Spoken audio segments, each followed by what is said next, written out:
evening. Thank you for having me. I'm Mike Borges. I'm the Executive Director of the Rural Housing Coalition of New York. We represent rural housing nonprofit organizations and community development organizations that serve rural communities throughout the state. I first want to thank the legislature for really stepping up last year and supporting increases for a number of housing programs that serve rural communities. Kudos to you guys for really helping us and doing the things that unfortunately the governor didn't. This past November, the Rural Housing Coalition commissioned a Marist poll that showed 73% of New Yorkers believe housing affordability is a major concern in their communities, and 71% believe the state is not providing enough resources to address this problem. Given this overwhelming concern about housing availability and affordability, we had really high hopes that the governor's executive budget would convene housing stakeholders from around the state to develop consensus proposals to address this housing crisis. The executive budget did not include that. Instead, the executive budget actually cut funding for a variety of housing programs, many of which serve rural communities.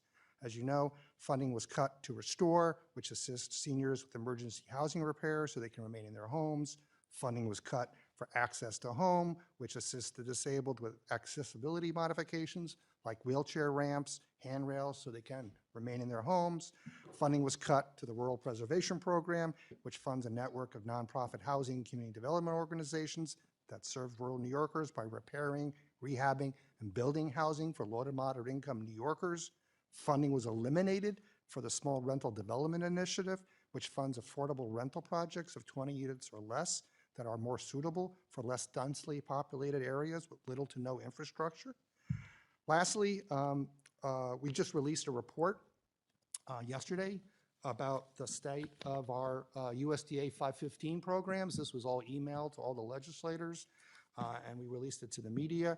Again, it documents a great need in rural communities. If you're not familiar with it, the USDA 515 program was created by Harry Truman back in 1949 or so. And in New York State, we built thousands of these affordable rental projects in the 1980s and 1990s. Their mortgages are expiring now. And as those mortgages expire, they lose their affordability protections as well as their rental assistance. So thousands of New Yorkers in rural communities, about 15,000 households, potentially could lose their homes because they can no longer afford to stay where they are. These properties are in great disrepair. We're looking for an investment of about $25 million as enterprise Petra Boyle mentioned earlier, to similar like with Mitchell-Lama program. There's about $50 million in the state budget last year to preserve and rehab the Mitchell-Lama housing. And so we're looking for something similar that serves rural New York. Again, thank you for your support, and we appreciate it. Thank you, Admiral.